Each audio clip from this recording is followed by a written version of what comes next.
En esta clase vamos a ver algunas características que tiene el perceptrón multicapa cuando lo entrenamos para hacer aprendizaje por retropropagación.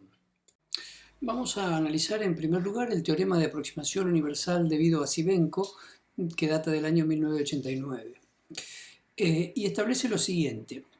Dadas dos funciones, una función phi no constante, acotada, monótonamente creciente y continua, y otra función g, que es cualquier función en un compacto con un dominio x. Entonces existe un epsilon positivo, unos valores alfa sub i, unos valores tita sub j y w i j, de modo tal que esta función g se puede estimar o se puede aproximar con un error epsilon con una sumatoria que va desde i igual a 1 hasta m del producto de estos coeficientes alfa sub i por la función phi de el producto de estos w y j por los puntos x sub j del dominio, descontándole este valor tita sub j. Y decimos que se aproxima tanto como queramos, de modo tal que el módulo de la diferencia entre nuestra aproximación G sombrerito y G siempre se mantiene acotada dentro de este epsilon. Esto es un teorema de existencia, o sea que nos asegura que existe al menos una capa de neuronas. No nos dice cuántas neuronas existen en esa capa, pero que al menos una red neuronal con una capa puede aproximar una función cualquiera g. Porque fíjense que la estructura esta que aparece en la sumatoria es justamente la estructura que nosotros tenemos en un perceptrón multicapa. Esta función phi va a ser la función de activación de nuestro perceptrón, que va a ser no constante, acotada, monótonamente creciente y continua, si usamos por ejemplo la función sigmoidea. Estos W y J son los pesos sinápticos, los X sub J son el dominio de la función G, son las entradas a nuestra red neuronal, y finalmente el tita sub J es los valores de umbral o de bias que habíamos definido, ¿sí? Así las cosas, entonces podemos definir esta red neuronal en términos del teorema de Sibенko como un perceptrón que tiene al menos una capa oculta con las siguientes características. Tiene los pesos W sub i j a la entrada, un patrón de entrada x, x sub 1, x sub 2, x sub p. Está compuesta por m neuronas, la 1, la 2, la 3 hasta la m, con una función de activación phi, ¿sí? Que era esa función no lineal, monótona, creciente, que podía ser la función sigmoidea. Y tiene una salida que está multiplicada por estos coeficientes alfa sub i, que por lo tanto tiene una capa de salida con una función de activación lineal, y nuestra función g en el dominio x queda aproximada efectivamente por esta expresión de sumatoria que está modelando el perceptrón multicapa. Bueno, la demostración de este teorema está en el paper que data de ese año, que se adjunta también como documentación en el curso por si alguno quiere profundizar en ella. Bien, con esta idea del aproximador universal en mente, vamos a suponer entonces que tenemos un conjunto de datos disponibles para ofrecer como entrenamiento a un perceptrón multicapa. Y con este conjunto de datos que hará de maestro para nuestra red, nos quedamos con un porcentaje para el ajuste o entrenamiento de la red, digamos un 70%, y nos reservamos el otro 30% para realizar la validación del modelo luego del periodo de aprendizaje. Supongamos que de este 70% de los datos tenemos 5 patrones distintos para entrenar la red.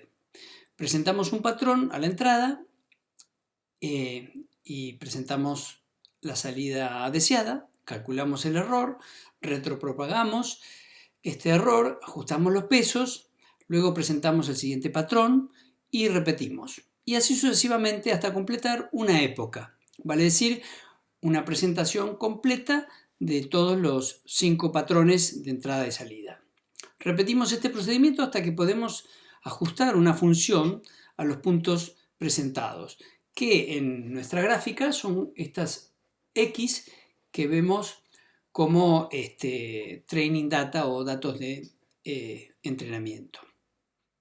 Hemos de esta manera conseguido realizar un mapeo de entrada y salida no lineal aproximando lo que llamamos en el teorema de Sibvenko esa función G. Podemos hacer entonces generalizaciones ya con este modelo o predicciones con la parte que habíamos reservado para la validación. Si esto funciona, entonces ya tenemos nuestro modelo validado para poder presentarle nuevos datos futuros y poder predecir de esa manera la salida, que son estos puntos de generalización, los puntos redondos, que como se ve es una suerte de interpolación que puede hacer nuestro modelo a partir de los datos conocidos. ¿Qué pasa si sigo aumentando el número de épocas de entrenamiento? Se puede producir un overfitting, como se ve en la figura inferior. Este overfitting se da no solamente en el dominio de las redes neuronales artificiales, sino también en el ajuste de modelos cuando uno está haciendo una identificación. Entonces, ¿cuándo dejo de entrenar? Bueno, una recomendación es cuando el error de la salida ya no disminuye sensiblemente, aplicando la regla de la retropropagación, y vemos también que los pesos, los delta de los pesos sinápticos también son cada vez menores, o sea, los pesos tienden a estabilizarse. Y después otra recomendación en esta suerte de arte que es el mantener seleccionar el número de neuronas y de capas ocultas en el diseño de la red neuronal. Les decía que otra recomendación es la de mantener el número de pesos entrenables por debajo del número de muestras de entrenamiento. Es una cuestión de sentido común nomás. Veamos estas ideas en un ejemplo. Supongamos que tenemos una red neuronal artificial como la que está en este diagrama, en el que tenemos dos neuronas, H1 y H2, y una neurona de salida. Tenemos 6 entradas y lo que queremos es que esta red neuronal aprenda a distinguir la relación que existe entre Sebastián, Juan, Lautaro, Gerardo, Gustavo y Silvina con la tabla que tenemos disponible, que van a ser justamente los patrones de entrenamiento. Vamos a suponer que tenemos un patrón X1 de entrenamiento en el que tenemos las relaciones, por ejemplo, en la primera fila entre Sebastián y Juan, que vemos que queremos que a la salida nos dé que son hermanos, porque son hermanos realmente. Lo mismo entre Sebastián y Lautaro, la salida H es 1. Y así sucesivamente. En el primer patrón lo que hacemos es reservarnos esta última fila que está pintada en celeste transparente para la etapa de validación. Así tenemos un segundo patrón de entrada también y un tercer patrón de entrada X3, siempre reservándonos algo para la validación. Como se ve en el esquema de la red neuronal, Sebastián, Juan y Lautaro son hermanos entre sí, Gerardo, Gustavo y Silvina son hermanos entre sí, y los de un grupo y otro grupo de hermanos son conocidos entre sí. Y esto es lo que queremos que sea capaz de distinguir esta red neuronal, este perceptrón multicapa, y que nos fabrique una suerte de modelo de esta situación. Fíjense también que como vamos a tener una función de activación, que en este caso del ejemplo va a ser sigmoidea, y tenemos que ajustar ciertos pesos, no es una red binaria, no estamos con compuertas lógicas que nos dan solo ceros y unos, sino que la salida van a ser números reales, y vamos a contemplar como este epsilon de aproximación que nos establecía Sibvenko, un error del 10%, o sea que vamos a considerar una salida 0 si también está entre un valor entre 0 y 0,1, y una salida como 1, o sea, verdadera, si está entre 0,9 y 1. ¿De acuerdo? Después de los 225 ciclos de entrenamiento, la red es capaz de reconocer como salida a los conocidos, y después entrenando con respecto a la salida de hermanos, se obtiene, como ven, más o menos en los 400 ciclos, un achatamiento del error cuadrático medio, con lo cual decidimos suspender el entrenamiento.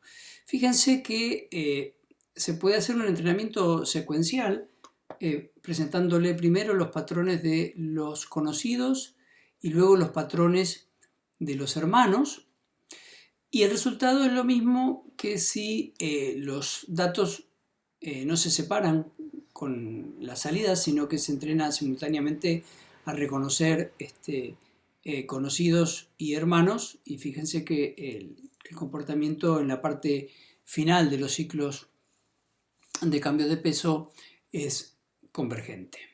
Veamos la influencia que tiene el coeficiente eta, la velocidad de aprendizaje o la learning rate, en el comportamiento del error a medida que se van haciendo diferentes ciclos de cambio de peso con el entrenamiento. Lo que observamos en esta gráfica para el ejemplo es que la mejor velocidad de aprendizaje es 2, porque fíjense que tiene un comportamiento del error que va descendiendo y se aplana, llega a un error mínimo muy rápido.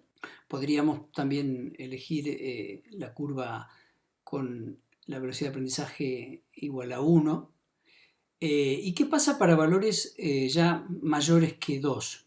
Por ejemplo, este valor de 4, vemos que el error se mantiene grande hasta después de la iteración 300, y comienza a caer abruptamente,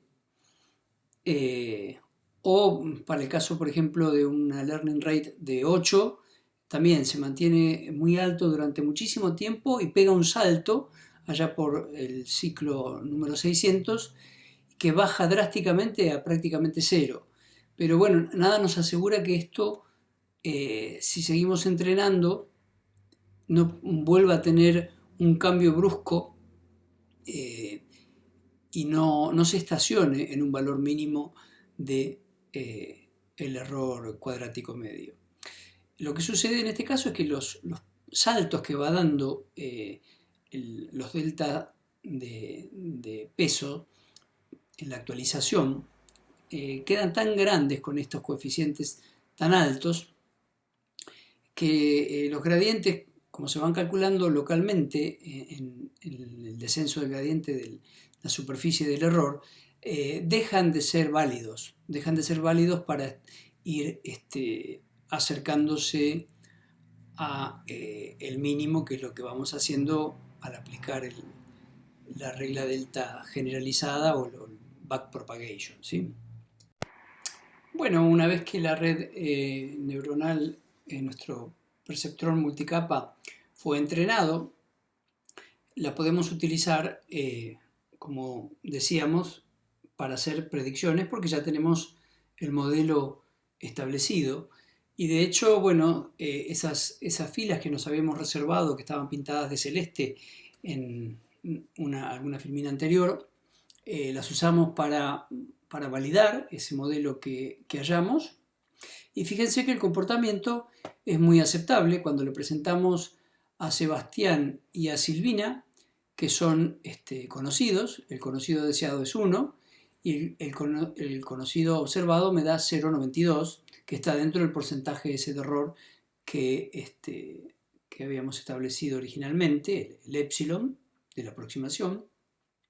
Y para la salida de hermanos, obviamente me da una 0,06, que es casi 0, ¿sí?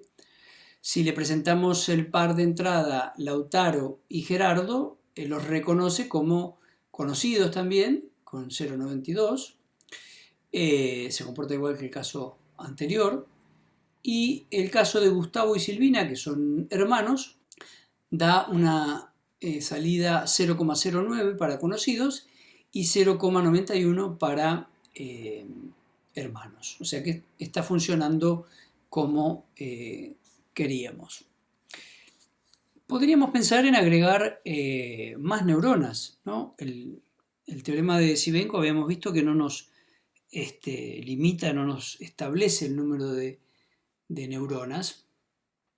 Entonces hicimos la prueba, pero resultó ser que para luego del entrenamiento, para la fase de validación, el comportamiento tuvo algunas salidas erróneas, cosa que no sucedía con menos neuronas. Fíjense que las dos últimas filas, que están acá marcadas con este color naranja pálido, nos dan exactamente al revés de lo que estamos esperando. Bueno, acá quizá en este caso, que es muy sencillo y que solamente tengo que clasificar entre dos tipos de patrones, quizá podríamos pensar en agregarle a la salida, ¿no? En estas dos neuronas de salida, algún aprendizaje competitivo, como hemos visto en clases anteriores. Bueno, hasta ahora a nuestro perceptor multicapa le hemos presentado patrones estáticos para obtener un mapeo de entrada-salida. Pero, ¿qué pasaría si lo que queremos obtener es un modelo dinámico que mapee señales que sean variantes en el tiempo de entrada a salida?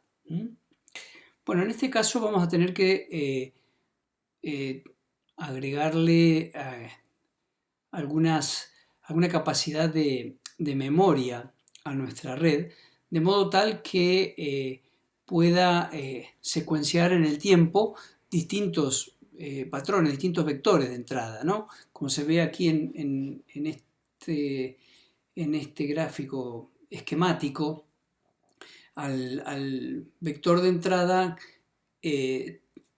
celeste tiene que producirse una salida como la celeste, y después de un determinado tiempo se presentará un vector como el verde y tendrá que obtenerse una salida como el verde, como la verde, y así sucesivamente. Entonces tenemos que tratar de alguna manera de memorizar esta secuencia de patrones que tiene la señal de entrada, ¿no? Que es esta secuenciación celeste, verde y roja en este ejemplo. Bueno, para agregar estas características a nuestra red neuronal, vamos a ver que hay la posibilidad de agregar filtros discretos y construir las que se conocen como las Time Delay Neural Networks, o también para este tipo de situaciones las redes de Hopfield, que vamos a ver en clases futuras, son muy adecuadas. Bueno, como puede verse, el truquito es muy sencillo y es agregar a la señal de entrada un filtro FIR, que lo que hace es justamente ir separando muestra a muestra toda la señal que está desplegada en el tiempo y se la presenta a la entrada del perceptrón multicapa para que pueda aprender instantáneamente con señales que son actuales pero también pasadas, ¿no? Que forman parte de un vector temporal, que es lo que hace este filtro FIR a la entrada de nuestro perceptrón. Esto entonces es la Time Delay Neural Network. Veamos entonces que si queremos aproximar, por ejemplo, una función f no lineal y dinámica, digamos que nos va a dar una salida que depende de entradas anteriores y de sus propias salidas también en tiempo anterior, que son estos operadores z a la menos 1, que es el operador retardo en el mundo discreto. Lo que hacemos es, antes del perceptrón multicapa, agregar estos filtros FIR, y de esta manera podemos identificar prácticamente cualquier modelo dinámico no lineal. Hay un artículo del 90 de Narendra y Parthasaranti, creo que es está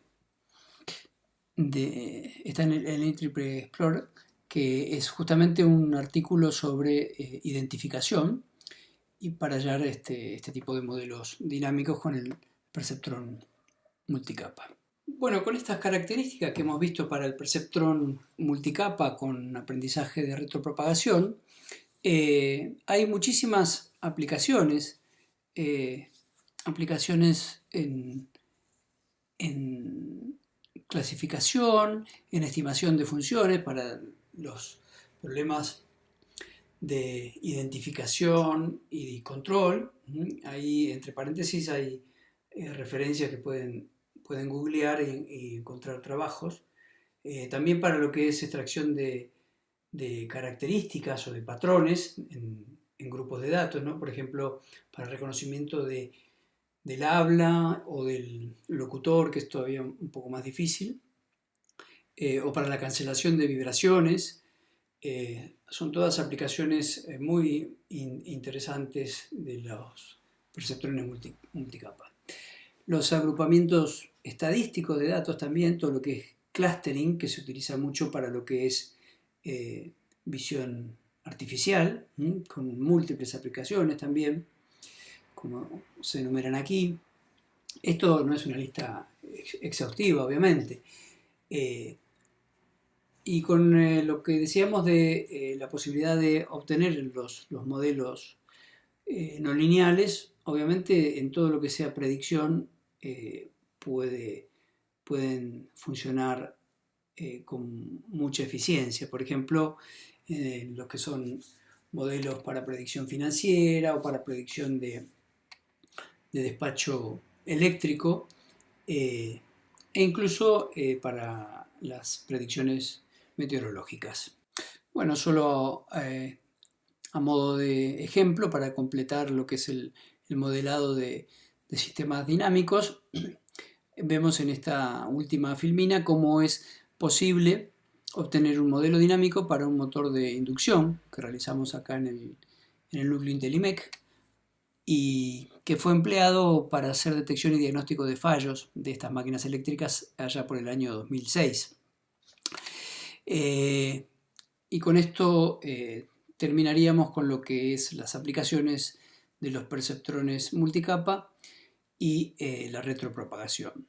En la próxima clase veremos otro tipo de red neuronal que son las de funciones de base radial.